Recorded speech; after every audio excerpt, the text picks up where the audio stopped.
Hey YouTube, hey Georgia Bigfoot here, also known as the Waco Kid in some of the online forums like Chasing Game and Slaycam.com. If you haven't checked out Slaycam.com, it's an incredible resource for trail camera folks.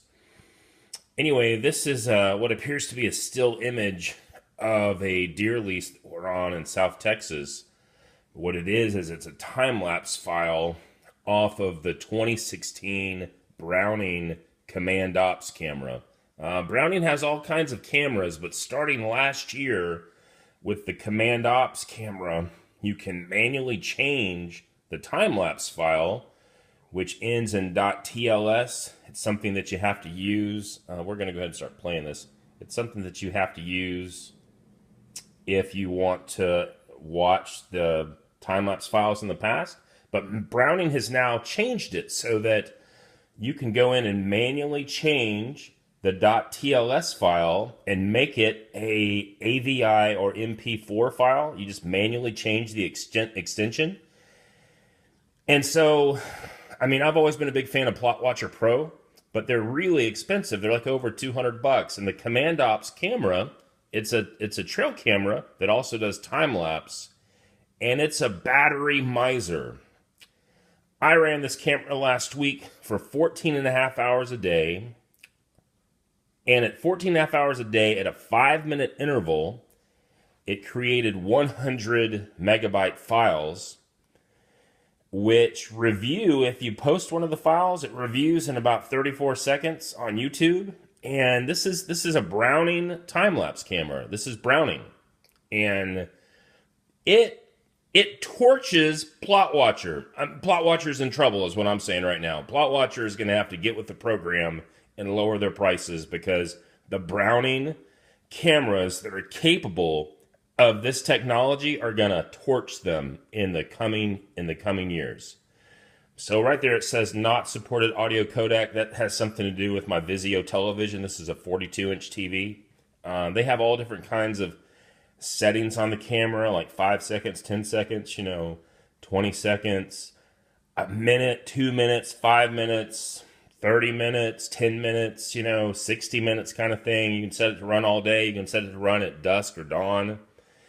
If you have it looking, specifically over a feeder or something like that. But anyway, these cows are gonna hit the camera here in a moment and kind of get it off mark. I should have had it, instead of mounted on a strap, I should have had it mounted on one of these murphymetalart.com metal mounts. That's what I have on all the other cameras, but this, because of the nature of where I had a chance to mount it on a post, it seemed like it would work well for me. Anyway, you can see that this is extremely convenient. I'm really glad Browning has done this, and it's something you need to look into. For 2017, there we go. Camera got turned, got turned again. But the 2017 cameras, evidently all of them are capable of doing this time lapse where you can convert it and then watch it on a big screen TV. So thanks for checking this out. Like and subscribe. Look at my other trail camera videos. I'm a big fan of Plotwatcher. Don't get me wrong. Plotwatcher is great, but that's all it is a Plotwatcher camera, even the Pro. Now, the Pro's always had great battery life, but this one ran, like I said, for 6 days, 5-minute interval, 14 and a half hours a day, and at the end of the 6-day period, the battery still showed 99% life left. Okay, just so you know, too, if we back out of this, at least on the Vizio, this is what it looks like. And you can see here that I changed the files to .mp4. So for those of y'all familiar with Browning, you're like, hey, that's what it looks like, TIML, and then the number of the file, but normally it would say .tls or not even show up on your TV. But with it being changed, it can.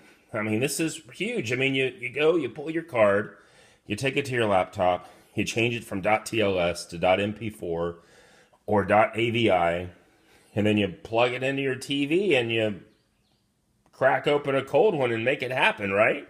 And the kids and the family all gather around. Great way to watch the time-lapse files.